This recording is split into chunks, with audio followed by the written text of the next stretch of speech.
کہیں ایسا تو نہیں جو ہی ہم بات چیت شروع کریں 1-2 منٹ کے بعد ہوا میں کوئی ایسی مسموم کیفیت ہو کہ جس سے دونوں آپس میں بات کرنے کے قابل ہی نہ رہیں، یا ہاتھا پائی تک نوبت پہنچ جائے یا دھمکیوں تک نوبت پہنچ جائے، یہ چیز ہوتی ہے۔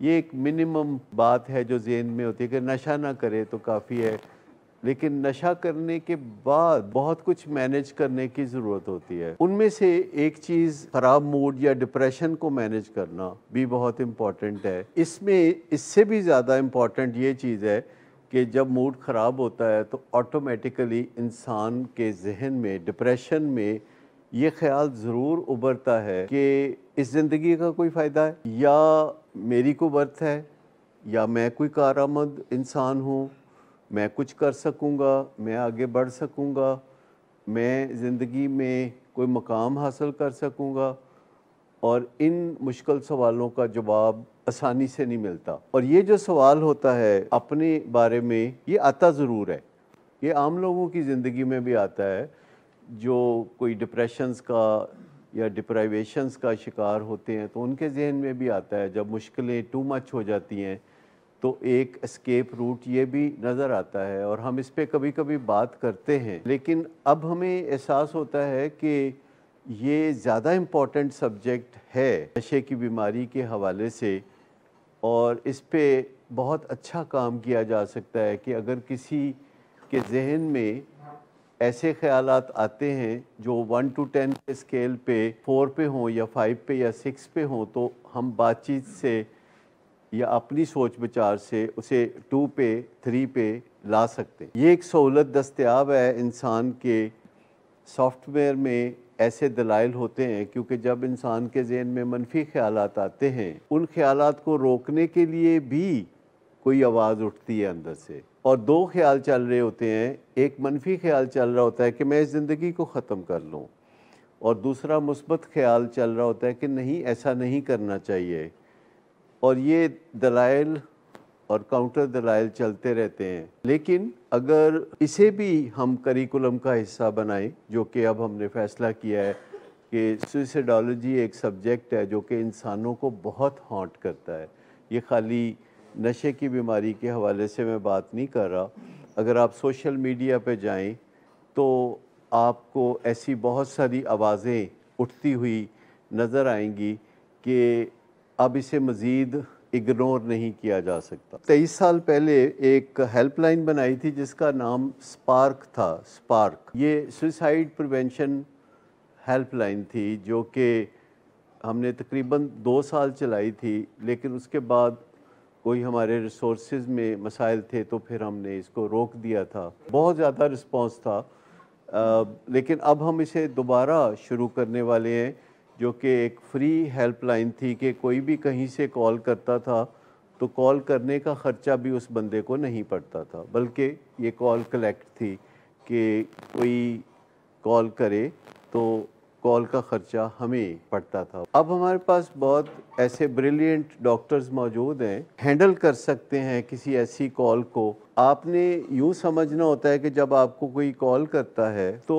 وہ آلریڈی جدوجہد کر رہا ہوتا ہے کہ وہ اس تکلیف دہ خیال میں سے نکلے، بس اس کے تھوڑا سا آپ نے اس کو سہارا دینا ہوتا ہے، صرف اس کو یہ کہنا ہوتا ہے کہ تم اپنی یہ بات چیت جو ہے مثبت رنگ میں اپنے ذہن میں کرتے رہو، تم اس جانب تھوڑا سا توجہ دے لو، اور اس کو چند منٹ کی بات چیت سے فائدہ ہو سکتا ہے، اس کی سیلف اسٹیم بہتر بنانے کی کوئی کوششیں کی جا سکتی ہیں، کیونکہ سیلف اسٹیم جو لو ہوتی ہے یا شیم ہوتی ہے، یہ بنیادی وجہ ہے انسان کو جو اپنی زندگی سے اتنا عاجز کر دیتی ہے کہ وہ زندگی جیسی قیمتی متاع کے خلاف چلنا شروع ہو جاتا ہے۔ یہ ہیریٹیج ہے، یہ ہمیں وراثت میں ملی ہے چیز، کہ ہم دوسروں سے اپنی بات منوانے کے لیے یا دوسروں کو بدلنے کے لیے یا دوسروں کی پرفارمنس بہتر کرنے کے لیے بےعزتی کو بہت زبردست،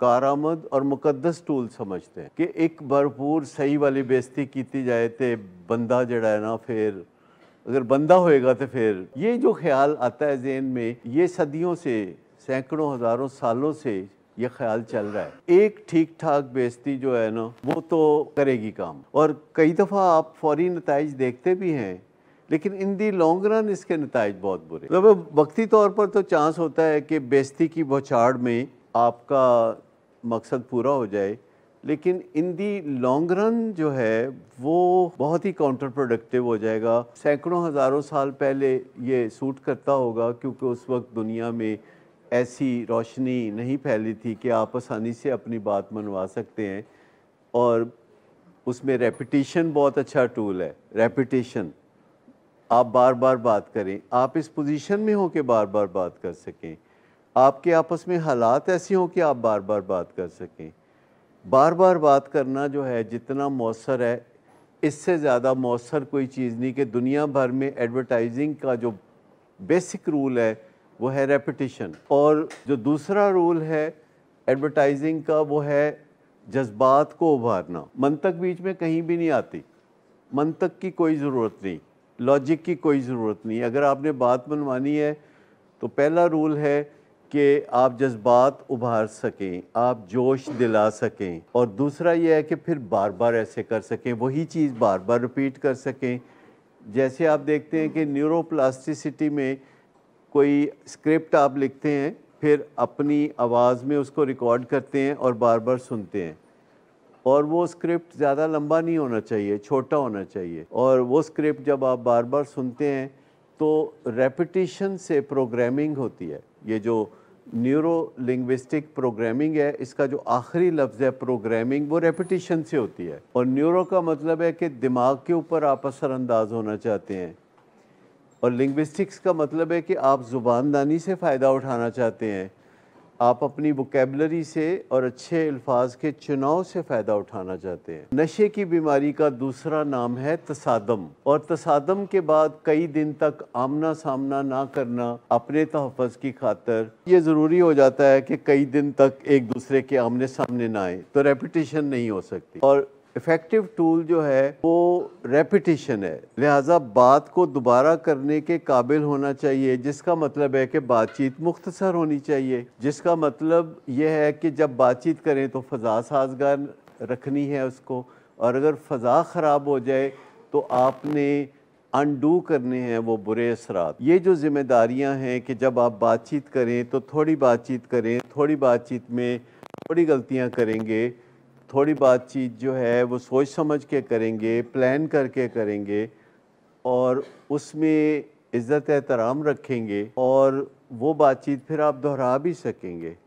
تو کئی لوگ ہمیں کہتے ہیں کہ نہیں بندہ ساڈا بہت ٹھیٹ ہے، انج ہو نہیں سکتا، ادھر تے کوئی اثر نہیں ہوئے گا۔ میں کہوں تو ویسے بھی نہیں ہوئے گا۔ اس بات کی فوراً گارنٹی مانگتے ہیں کہ یہ ٹیکنیک جو ہے، جو مختصر بات کرنا اور بار بار بات کرنا اور احترام سے بات کرنا، جب لوگ اس میں گارنٹی مانگتے ہیں تو میں پوچھتا ہوں کہ جو بیزتیاں آج تک آپ نے کی ہیں، اعلیٰ درجے کی بیزتیاں کی ہیں، اس میں نتائج گارنٹیڈ ہے؟ سم ہاؤ تاریخی طور پر روایت یہ بتاتی ہے کہ وقتی طور پر ہی کوئی اس سے نتیجہ نکلتا ہے، ان دی لانگ رن اس کا کچھ بھی نہیں ہوتا۔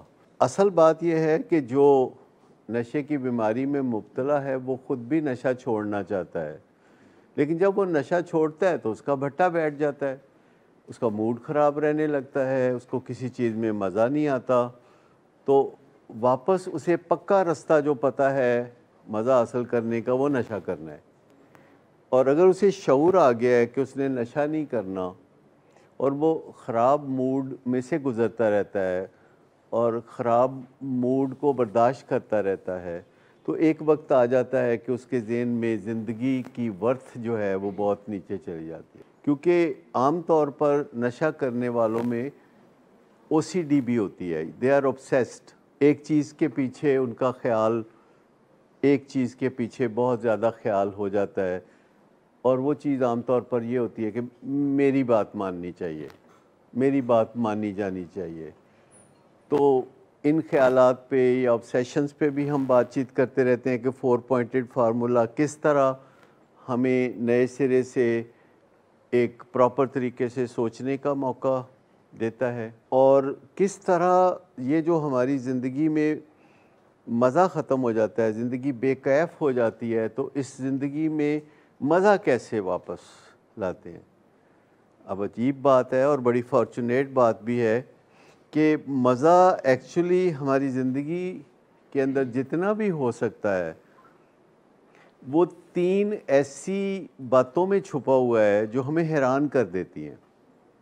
مثال کے طور پر مزہ انسرٹنٹی میں چھپا ہوا ہے. سائنس کہتی ہے کہ مزہ انسرٹنٹی میں چھپا ہوا ہے. یعنی جب آپ کو بے یقینی کی کیفیت ہوتی ہے اور آپ بے یقینی کی کیفیت میں سے گزر رہے ہوتے ہیں تو آپ کے جسم میں مزے کا بندوبست ہو رہا ہوتا ہے. مجھے بتائیے کہ کرکٹ میچ میں جب پاکستان کی ٹیم اور دوسری team neck to neck fight میں ہوتی ہے اور آپ کو نہیں پتہ ہوتا کہ یہ 3 اوور میں 27 رنز کر سکیں گے کہ نہیں کر سکیں گے، تو یہ جو انسرٹنٹی کی کیفیت ہوتی ہے اس میں مزہ آتا ہے کہ نہیں. تو اس کا مطلب یہ ہے کہ اگر آپ اگلے دن وہ میچ دیکھیں گے تو اب آپ کو مزہ نہیں آئے گا کیونکہ آپ کو پتہ ہے کہ اس میں رزلٹ کیا ہے. اچھا، دوسری چیز جو اہم ہے اس معاملے میں وہ ہے انکنٹرولبلٹی. یعنی آپ سمجھتے ہیں کہ آپ کا کنٹرول پورا ہونا چاہیے لیکن قدرت نے بندوبست کر رکھا ہے کہ جو آپ کی کنٹرولبلٹی ادھوری ہے. تو مزہ اس کے اندر ہوتا ہے جب کچھ چیزوں کے حوالے سے آپ کے پاس کنٹرول نہیں ہوتا تو چیلنج محسوس ہوتا ہے. تو مزہ اس وقت جسم میں ڈیولپ ہو رہا ہوتا ہے جب آپ انکنٹرولبلٹی کا شکار ہوتے ہیں. آپ کو اندازہ ہے کہ جو عام طور پر ذمہ دار یا جاگیردار ہوتے ہیں ان کا بہت کنٹرول ہوتا ہے. آپ میں سے کوئی دیہاتی زندگی سے واقف ہے تو آپ سمجھتے ہیں کہ بہت کنٹرول ہوتا ہے.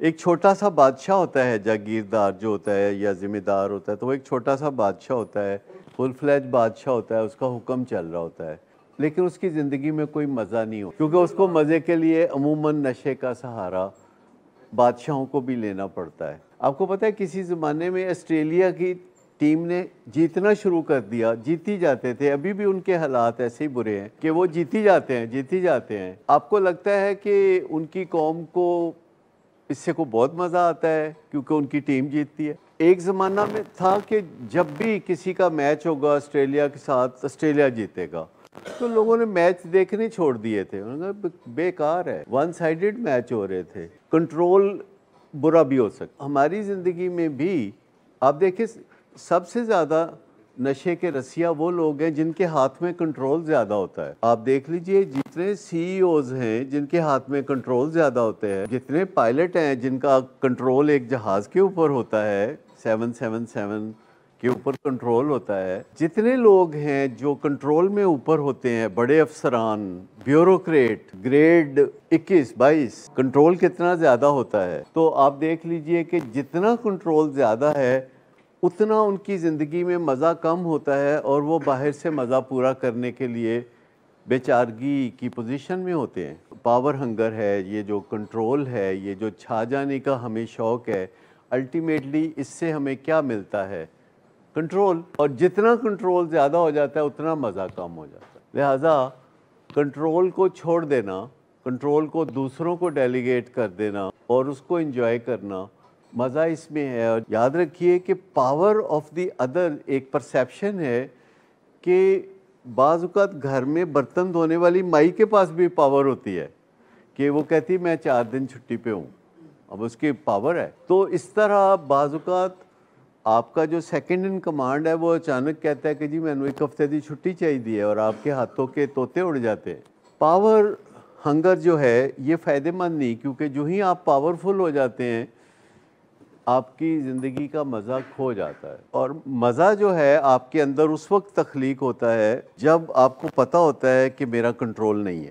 یہ ایک متضاد بات لگتی ہے. ہم سب کنٹرول چاہتے ہیں، ہم چاہتے ہیں کہ کوئی سانس بھی نہ لے ہمارے پوچھے بغیر، لیکن الٹیمیٹلی جب یہ پوزیشن کے ہم قریب ترین پہنچ جاتے ہیں کہ لوگ پوچھ کے چلتے ہیں تو مزہ جو ہے کھو جاتا ہے. تو اس کو کہیں نہ کہیں سے پورا کرنا پڑتا ہے.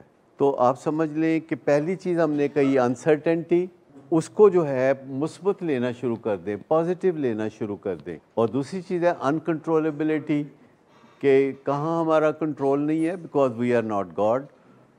اور اس کو بھی پازیٹیو لینا شروع کر دیں. اور تیسری چیز ہے انپریڈکٹیبلٹی کہ کیا بنے گا, دوبارہ نشہ کرے گا کہ نہیں کرے گا, یا ایسا ہوگا کہ نہیں ہوگا, امتحان پاس ہوگا کہ فیل ہوگا, زندگی لمبی ہوگی کہ چھوٹی ہوگی. اور جب ہم انپریڈکٹیبلٹی پہ آتے ہیں تو جہاں ہمیں پتہ چلتا ہے کوئی نجومی ہے, ہم ہاتھ آگے کر دیتے ہیں. ہم ایسے لوگوں کے پاس جانا چاہتے ہیں جو ہمیں بتا سکیں کہ ہم وزیر اعظم کیسے بن سکیں گے.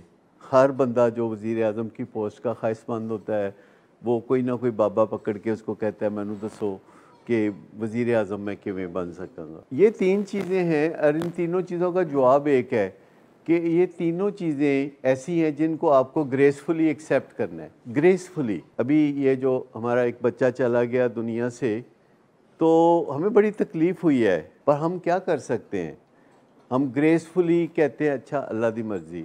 یہ گریسفلی یہ ہوتا ہے جس میں آپ کسی اور کی طرف دیکھ کے کہتے ہیں کہ وہ دی مرضی.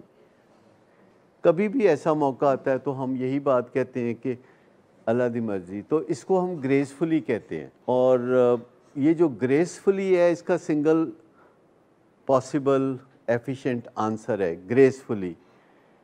اور یہ جو گریسفلی ہے جب ہم اس کو کثرت سے استعمال کرنا شروع کر دیتے ہیں کہ اللہ کی رضا میں راضی ہونا, تو ہماری خوشی میں اس سے ایک اطمینان اور مزہ پیدا ہونا شروع ہوتا ہے جب ہم گریسفلی تسلیم کر لیتے ہیں.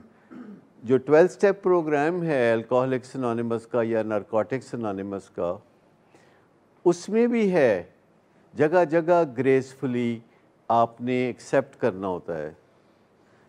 آپ نے سٹیپ 2 میں ایکسیپٹ کرنا ہوتا ہے گریسفلی کہ جو کام آپ نہیں کر سکتے وہ آپ سے بڑھ کے کوئی طاقت ہے جو کر سکتے. سٹیپ 3 میں آپ نے کہنا ہوتا ہے کہ جو خدا ہے, اللہ ہے, جیسا کہ میں اس کو سمجھتا ہوں یا میری انڈرسٹینڈنگ کا جو اللہ ہے, میں اپنی مرضی کا رخ اس کے ساتھ ملا دیتا ہوں, اس کے پیچھے چلنے کی کوشش کروں گا, اپنی مرضی کا رخ موڑ کے اس کے ساتھ کر دیتا ہوں. اور سٹیپ 11 میں تو آپ کھل کے پوچھ ہی لیتے ہیں کہ بھئی تمہاری مرضی کیا ہے. آپ اللہ سے پوچھ لیتے ہیں, اپنے شعور کے اللہ سے, کہ اس خاص معاملے میں تمہاری مرضی کیا ہے, یہ اس خاص نقطے میں میں کیا کروں, تمہاری رضا کیا ہے, جسے ہم استخارہ بھی کہتے ہیں اپنی زندگی میں کہ سمجھ نہیں لگ رہی ہو, فیصلہ نہیں کر پا رہے ہوں, تو ہم کہتے ہیں کہ اچھا اللہ کی مرضی پوچھ لیتے ہیں اور ہم اس کے بارے میں سوچتے ہیں اور پھر ہمارے ذہن میں خیال آتا ہے.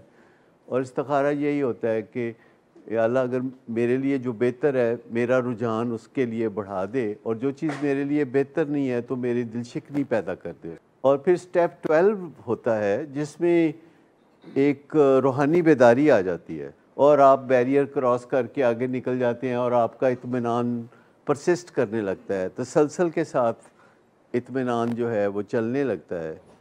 تو ہم کہتے ہیں روحانی بیداری آ گئی ہے. روحانی بیداری ایکچولی ون ود گاڈ ہونے والی بات ہے. اللہ کے ساتھ ایک پکا رشتہ جب ڈیولپ ہوتا ہے تو اسے ہم روحانی بیداری کہتے ہیں. جب آپ اس سے مقابلہ نہیں کرتے, اس سے مقابلہ نہیں کرتے, ضدیں چھوڑ دیتے ہیں, جب آپ جو ہے خود سریوں سے نکل جاتے ہیں, تو جب آپ ون ود گاڈ ہو جاتے ہیں, اللہ کے وجود کے ساتھ جا کے واپس مل جاتے ہیں. کیونکہ جب انسان آتا ہے تو اللہ کے وجود سے ٹوٹ کے آتا ہے. کہتے ہیں نا تھا کچھ تو خدا تھا, کچھ نہ ہوتا تو خدا ہوتا, ڈبویا مجھ کو ہونے نہ ہوتا میں تو خدا ہوتا. تو پھر 12ویں قدم میں روحانی بیداری میں واپس بندہ خدا سے ملتا ہے اور اس کو ایک ایسا اطمینان نصیب ہوتا ہے کہ اس کی یہ جو چھوٹی موٹی ہر وقت ہوتی ہے نا فن کرنے کی خواہشیں کہ آج تو کننا کھانا ہے, آج تو چھڑنا ہی نہیں پاویں جو مرضی ہوئے, آج تو اس ریسٹورنٹ جانا ہے, پھر کافی پینی ہے, پھر آئس کریم کھانی ہے, پھر ہینگ آؤٹ کرنا ہے, پھر فلانا کرنا ہے, پھر فلانا کرنا ہے. تو یہ تمنائیں پھر جو ہے دم توڑ جاتی ہیں اور آپ ویسے بھی مطمئن ہوتے ہیں. یہ نہیں کہ پھر آپ کننا نہیں کھاتے, آپ کننا پھر بھی کھاتے ہیں, لیکن آپ اس کے ساتھ ایک ہیلدی ریلیشن شپ پھر بنا لیتے ہیں چیزوں کے ساتھ. لیکن وہ جو انسرٹنٹی ہے جو قدم قدم پہ آ کے مل جاتی ہے ہمیں، اور جو انکنٹرولبلٹی ہے جو ہمارا روز کا پھڈا ہے، اور جو انپریڈکٹیبلٹی ہے جس کے لیے ہم نجومیوں کے در پہ جاتے رہتے ہیں. تو یہ ساری چیزوں سے جان چھوٹ جاتی ہے. ایک لفظ گریسفلی، کہ جس کی دنیا ہے اس کی مرضی ہے، اور اس کے ساتھ اپنا رشتہ بنانا شروع کرتے ہیں. It's a spiritual relationship, it's not a religious relationship, it is basically a spiritual relationship. کہ آپ مان لیتے ہیں کہ کوئی طاقت جو زیادہ ہے ہماری کوتاہیاں وہ دور کر سکتی ہے. سرنڈر کرنا اس لحاظ سے کہ میں ہی سب سے بڑی توپ نہیں ہوں، میرے ارد گرد بڑے لوگ ہیں جو کہ اثر انداز ہوتے ہیں، ان کی پاور ہے، اور اس پاور کو بخوبی تسلیم کرنا، خدا کی مرضی کو سمجھنے کی کوشش کرنا کہ وہ کیا مرضی ہوگی اس کی، پھر اس کی رائے طلب کرنا اپنی تنہائی میں کہ اچھا کیا تمہاری کیا مرضی ہوگی. اپنے اللہ سے پوچھنا کہ اس معاملے میں تمہاری کیا مرضی ہے، اور جو مرضی وہ بتائے اس معاملے پہ اس طرح چلنا شروع کر دینا. جتنے بھی آپ کو اسپرچول لیڈرز ملتے ہیں آل along ہسٹری، آپ نے دیکھا وہ تنہائیوں میں ضرور گئے تھے، وہ خدا سے رشتہ بنانے ضرور گئے تھے. لیکن یہ ہے ویسے سادہ سی بات کہ اگر آپ دیکھیں تو دنیا میں جتنے لوگ بھی مفکر ہیں وہ تنہائی پسند ہوتے ہیں، پر تنہا نہیں ہوتے. یاد رکھیں، تنہائی پسند ہونا اور چیز ہے، تنہا ہونا اور چیز ہے. یہ دونوں بڑی مختلف چیزیں ہیں، ٹھیک ہے نا. وہ اپنے ساتھ وہ بہت اچھا ان کا ایک رشتہ ہوتا ہے، اس لیے لوگ تنہا بھی بڑے خوش ہوتے ہیں، اور جب وہ اپنے ساتھ ہوتے ہیں تو وہ بڑے خوش بھی ہوتے ہیں، وہ اپنی کمپنی کو بہت انجوائے کر رہے ہوتے ہیں. انسان ایوولوشنری پروسیس میں ہے، اور اس کو اپنے ترقی کے دور میں داخل ہوئے زیادہ دیر نہیں ہوئی، پر خوش نصیبی ہے کہ ہم اس دور میں جی رہے ہیں جب انسان ترقی کر رہا ہے، انسان بہتری کی طرف جا رہا ہے. ویسے کئی لوگ اس سے اتفاق نہیں کرتے، لیکن اگر آپ دیکھیں تو انسان کی جو کرۂ ارض پر 2.5 لاکھ سال کی زندگی ہے، اس میں سے 2,40,000 سال تو انسان بولا تک نہیں، اور اس کے بعد 10,000 سال بچتے ہیں. اس میں سے بھی اگر آپ 9,950 سال نکال دیں تو یہ جو پچھلے 50 سال ہیں یہ بہت پریڈومیننٹلی واضح ہو کے نظر آئیں گے کہ یہ ہوئی ہے ترقی. آپ میں سے کسی کا خیال ہے کہ پچھلے 50 سال میں جو ترقی ہوئی ہے اس سے پچھلے 50 سال میں بھی اتنی ترقی ہوئی تھی؟ جب بھی کوئی نئی انوینشن آتی ہے، جیسے ویل آیا، یا پھر اب یہ جو انٹرنیٹ آ گیا ہے، کوئی اور چیز بھی کل کو آ جائے گی. مطلب یہ جو چیزیں آ رہی ہیں تو انہوں نے کام کو تیز کر دیا ہے، اور ہم اس معاملے میں خوش نصیب ہیں کہ جب دنیا بہت مزے کی ہوتی جا رہی ہے تو ہم اس دنیا میں رہ رہے ہیں. کئی دفعہ ویسے تو مجھے کوئی اعتراض نہیں کہ کب دنیا سے جانا ہے، لیکن کبھی کبھی یہ خیال ضرور آتا ہے کہ ایڈی سونی دنیا چھڑ کے جانا اوکھا کام ہے. تو بندہ کہتے یار جتنی دیکھ لو اتنا اچھا ہے. یہ جو دنیا ہے یہ بہت مددگار دنیا ہے. آپ کو ایک ٹپ پہ، اپنی فنگر ٹپس پہ آپ اپنے مسائل کا حل ڈھونڈ سکتے ہیں، گوگل پہ جا کے یا یوٹیوب پہ جا کے، یا اور ذرائع ہیں جن کی مدد سے آپ ایسا کر سکتے ہیں. پہلے آپ ایسا نہیں کر سکتے تھے. 50 سال پہلے بالکل یہ گنجائش موجود نہیں تھی.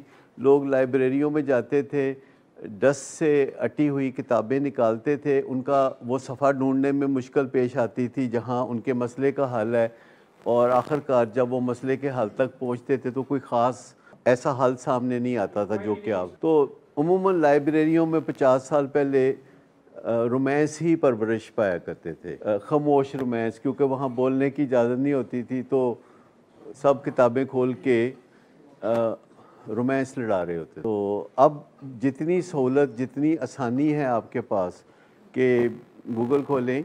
ابھی میں کل ہی ڈاکٹر سے بات کر رہا تھا اور سائیکالوجسٹ سے بات کر رہا تھا، اپنے زوم پر بات کر رہا تھا، تو میں ان کو بتا رہا تھا، ان کو میں نے ایک سوال دیا تھا ایکسپلور کرنے کے لیے کہ how to enjoy your job. میں نے کہا کہ گوگل پہ لکھ کے تو پھر نیکسٹ سیشن میں مجھے بتائیے گا کہ how to enjoy your job. تو اب یہ ایک اتنا چھوٹا سا سوال ہے، لیکن اگر آپ اپنے اسمارٹ فون پہ لکھیں گے تو کروڑوں سے زیادہ لنکس آئیں گے. اور اس میں کچھ لنکس جو ہیں بڑے ہی کارآمد ہوں گے اور اتنے سجے سنورے انداز میں آپ کو وہ دیے جائیں گے کہ یہ جو فیسلٹی ہے یہ پہلے کبھی میسر ہرگز نہ تھی۔ مطلب ہے کہ صرف ایک دن کی جدوجہد کے بعد آپ بہت واضح طور پر ایسے ٹپس حاصل کر سکتے ہیں جن کو اسی شام سے پہلے آپ اپنی زندگی میں امپلیمنٹ بھی کر سکتے ہیں شام سے پہلے۔ یہ سہولت، اور آپ سیدھا چلتے چلتے اپنے مسئلے کے حل کی طرف جاتے ہیں، جبکہ پرانا طریقہ جو کہ کتابوں کا طریقہ ہے اس میں پھر آپ کو ڈھونڈنا پڑتا تھا کہ کتاب میں کہاں آپ کے مسئلے کا حل ہے، اور اس میں یہ بھی شرط ہوتی تھی کہ آپ کے مسئلے کا حل اگر چیپٹر نمبر 9 میں ہے تو پہلے چیپٹر 8 پورے آپ پڑھ لیجئے، اور پھر چیپٹر نمبر 9 میں جا کے آپ اپنے مسئلے کا حل اگر دیکھیں گے تو آپ کو سمجھ میں آئے گی۔ لیکن انہوں نے اب علم کو اس طرح ترتیب دے دیا ہے کہ آپ گوگل پہ لکھیے کوئی بھی بات تو وہ تیر کی طرح جا کے نشانے پہ لگے گی۔ ہماری زندگی میں آسانیاں جو پیدا ہو گئی ہیں چاروں طرف سے، ہم ٹریول کر سکتے ہیں، ہم ٹیمپریچر کو بدل سکتے ہیں، ماحول کو بدل سکتے ہیں، پر اس کا کوئی فائدہ ہماری اپنی زندگی اور اطمینان میں ہونا چاہیے۔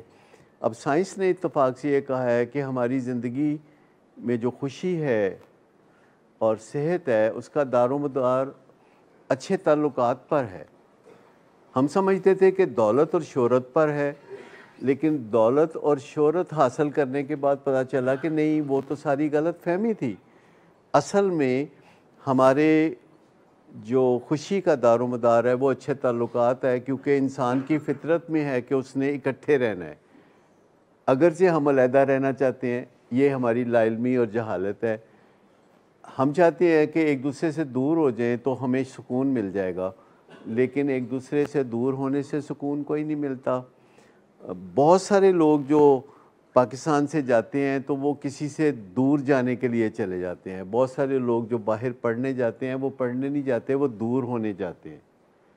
حقیقت میں ایسا ہے کہ لوگوں کا خیال ہے کہ ان کو جو تکلیف پہنچ رہی ہے وہ دوسرے انسانوں سے پہنچ رہی ہے، لہذا ان سے دور ہو جانا چاہیے۔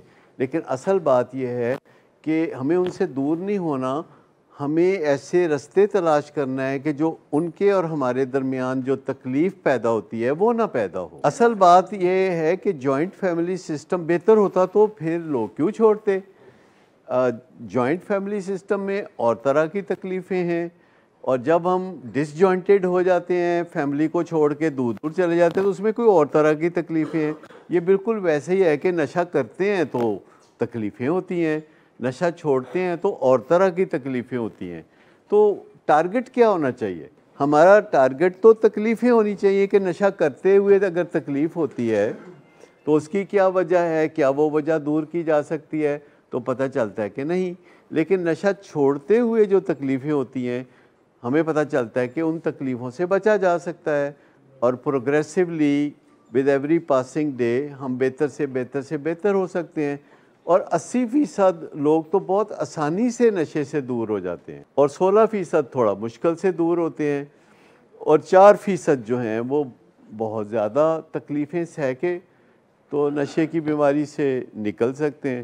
لیکن یہ ہے کہ ہمیں اس معاملے میں کتنی سنجیدگی چاہیے، یہ ایک بگ کویسچن ہے، کیونکہ عام طور پر جو فیملی ممبرز ہوتے ہیں وہ یہ سوچتے ہیں کہ ہمارے مریض کا واحد مسئلہ نشہ کرنا ہے، جبکہ یہ واحد مسئلہ نہیں ہوتا۔ کریکٹر ڈیفیکٹس جو ہے وہ نشے کے مسئلے کے ارد گرد بہت گنجلک صورتحال پیدا کر رہے ہوتے ہیں۔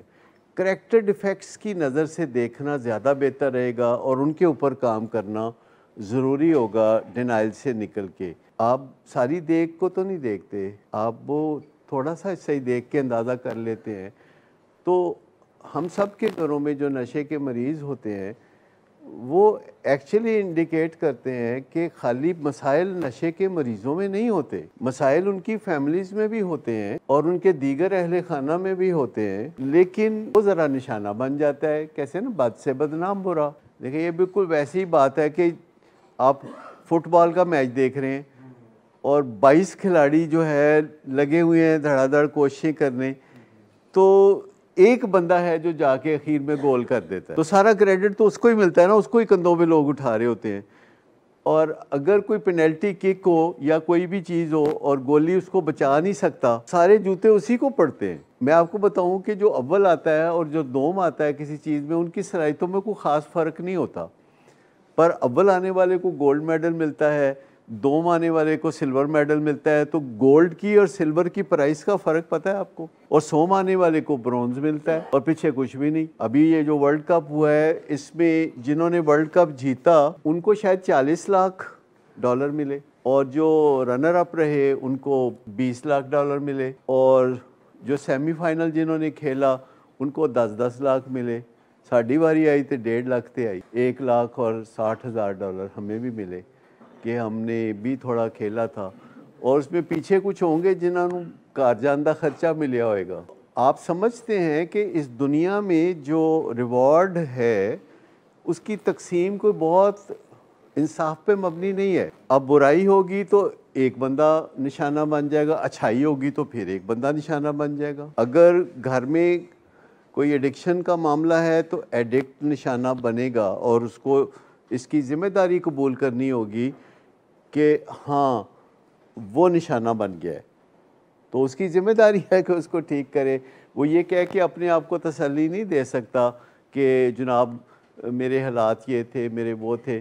لیکن ہم سب کا یہ جو ایک ایٹیچیوڈ ہے کہ جب مسئلہ ہمارے کسی پیارے کا ہوتا ہے یا کسی ساتھی کا ہوتا ہے جو کہ علت ہوتی ہے اور ہم تنگ ہو رہے ہوتے ہیں، تو ہم یہ کہنا پسند کرتے ہیں کہ ہے ہی خود غرض، یہ ہے ہی بے حس، یہ اس کی فطرت ہی ایسی ہے۔ لیکن جب ہمارے میں کوئی علت ہوتی ہے، جب ہم کسی ایسی چیز کا شکار ہوتے ہیں جس سے ہم بھی دکھتے ہیں اور زمانہ بھی دکھتا ہے، تو اگر میرے حالات ایسے نہیں، میں ایسے ماحول میں تھا، میرا قصور نہیں ہے، ہوا ادھروں چل رہی سی، تب ہم کچھ نہ کچھ انوائرمنٹ کے اوپر اپنی دفعہ ہم کہتے ہیں ماحول کا اثر تھا، میں اکیلا نہیں، ماحول نے مل کے مجھے ایسا بنایا۔ لیکن جب کوئی پیارا اس قسم کی علت میں مبتلا ہوتا ہے تو ہے ہی خجا ایدی فطرت ہی، لیکن سچ اس کے درمیان ہے۔ کہیں اگر کسی میں علت پیدا ہو جاتی ہے تو جو پہلی بات چیت ہے وہ غصے کی حالت میں نہ کی جائے، کیونکہ تپ بڑی چڑی ہوتی ہے جب تازہ تازہ بات کا پتہ چلتا ہے۔ ہم اینگری ہوتے ہیں تو ہم اپنی اینگر کو اگر کیوریاسٹی میں بدل لیں کہ یار یہ بندہ جو ہمارا پیارا ہی ہے، یہ جو بظاہر پڑھا لکھا مہذب ہمارا ہی خون ہے، یعنی مت کیوں ماری گئی ہے، کیوں کردا پیا ہے؟ تو یہ ہمیں، اگر ہم اس سوال کو ذرا اپنے ذہن میں اس کیوں، کیا، کب، کہاں، کیسے کو بیچ میں تلاش کریں تو اس کو ہم تجسس کہتے ہیں، کیوریوسٹی، وجہ کی بنی، یعنی کیتا کیوں ہے؟ تو یہ کرتے کرتے غصہ اتر جائے گا اور ہمیں پتہ چل جائے گا کہ اچھا یہ معاملات ہیں اور ایسے ایسے حالات تھے اور یہ یوں ایسا ہوا تھا۔ تو پھر ہم بات چیت کرنے کے لیے تیار ہو جائیں گے، اور جب بات چیت کریں تو ماحول کو بچا کے رکھیں، ماحول کو بچا کے رکھیں، کیونکہ یاد رکھیں کہ کوئی بھی پیچیدہ مسئلہ ایک بات چیت سے حل ہونے والا نہیں ہے۔ کوئی بھی پیچیدہ مسئلہ بہت زیادہ بات چیتیں چاہتا ہے، بہت زیادہ بات چیت مانگتا ہے، اور 10 20 30 40 50 دفعہ بات چیت کرنے کے لیے تیار ہو جائیں، اور اتنی دفعہ بات چیت کرنے کے لیے ماحول کو صحیح رکھنا بہت ضروری ہے، ماحول کو صحیح رکھنا تاکہ ہم بات چیت کر سکیں۔ جسے ہم کہتے ہیں نا نشے کی بیماری کا دوسرا نام ہے تصادم، اس پہ غور کرنے کی ضرورت ہے کہ یہ جو بیماری جس بندے میں آ جاتی ہے، چاہے وہ نشہ شراب کا ہو یا دوسرے منشیات کا، یا وہ کوئی ایڈکٹیو بیہیویئر ہو جیسے کہ گیمبلنگ یا ورکوہولزم، یا کوئی بھی ایسا اور علت، بعض اوقات علتیں بہت خوبصورت شکل میں بھی آتی ہیں، اور ان علتوں کے حوالے سے جب بھی ہمیں مسئلہ درپیش ہو تو جو ہم بات چیت کرتے ہیں وہ ایک دفعہ بات چیت کرنے سے مسئلہ حل نہیں ہوگا۔ علتوں والے بندے سے آپ ایک دفعہ بات چیت کریں اور کہے کہ جناب مسئلہ میں تھوڑا حل کر دیاں گا، ایسا کبھی ہوتا نہیں ہے۔ آپ کو مسلسل بار بار اس کے ساتھ کھل کے بات چیت کرنا پڑے گی، اور جب آپ کو ضرورت ہو آپ کو اس پوزیشن میں ہونا چاہیے کہ آپ 2 منٹ 3 منٹ بات چیت کر سکیں۔ اور اگر آپ یہ کہیں کہ جی 2-3 منٹ نال انہوں کوئی فرق نہیں پیندا، تو میں کہنا 2-3 گھنٹے نال بھی کوئی فرق نہیں پیندا، تو پھر کم از کم ٹائم ہی بچا لیں، پھر اور کچھ نہیں تو ٹائم ہی بچا لیں۔ لیکن ریپیٹیشن جو ہے سائنس کہتی ہے کہ یہ بہت زیادہ اثر کرتی ہے، اور سائنسی اصولوں کا اگر فائدہ ہم اپنے اس بیماری میں اٹھا لیں تو بہت اچھا ہے۔